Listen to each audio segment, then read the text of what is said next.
A recent analysis of Amelia Earhart's last days alive paints a very vivid, dark picture of what happened to her. I'm going to tell you everything you need to know here for you on I.O. Welcome back to InformOverload. I'm Charlotte Dobre. The disappearance of Amelia Earhart is one of the most famous unsolved mysteries of the 20th century. She was an American aviation pioneer and author, and she was the first woman to fly alone across the Atlantic Ocean. When she was trying to make a circumnavigational flight around the world in 1937 with her navigator Fred Noonan, she disappeared somewhere over the Pacific Ocean.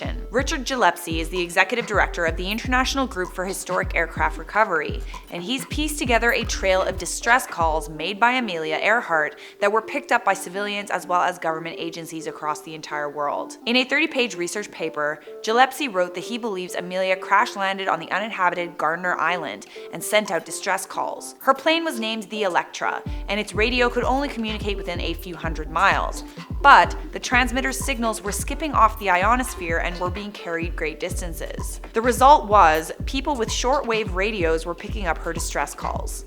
People in Kentucky, Texas, Wyoming, Florida, and even Toronto were picking up the signals on their radios. The research paper provides a detailed analysis of all of the distress calls that were heard. A teenage girl from St. Petersburg, Florida, picked up a faint call where Amelia can be heard saying, "Water's high, water's knee deep, let me out, help us quick." A housewife from Texas, Mabel Larimore, heard a message from Amelia while she was scanning her home radio. The message said, "Plane down on uncharted island, small, uninhabited." For 12 hours after this call, there was silence. The reason for the long periods of silence is Amelia Earhart and Fred Noonan were only able to send out calls from the Electra when the tide was low, in order to avoid flooding the engine. The times the calls were sent out correspond directly with the times the tide was low, at night or in the early morning. The research paper analyzes more than 100 signals that were believed to have been sent out by Amelia during her final 6 days alive. Basically, what happened was, Amelia and Fred were low on fuel, so they made an emergency landing on Gardner Island, 350 miles south of Howland Island.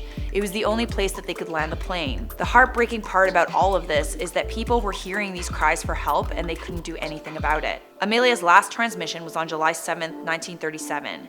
She said, "Can you read me? Can you read me? This is Amelia Earhart, please come in. We have taken in water, my navigator is badly hurt. We are in need of medical care and must have help. We can't hold on much longer." Then, silence. Forever. The new paper also backs up the recent theory made by Richard Jantz, where a collection of lost bones discovered on Gardner Island, which is now Nikumaroro, belonged to Amelia Earhart. Even though it's very difficult to prove what happened to her, she disappeared more than 80 years ago, hopefully this research paper can finally put the mystery of the disappearance of Amelia Earhart to rest. Alright guys, that is all I have for you on that story. Let's lighten the mood with some comments. Keenan Loki said, "Love, love, love, love, love this channel.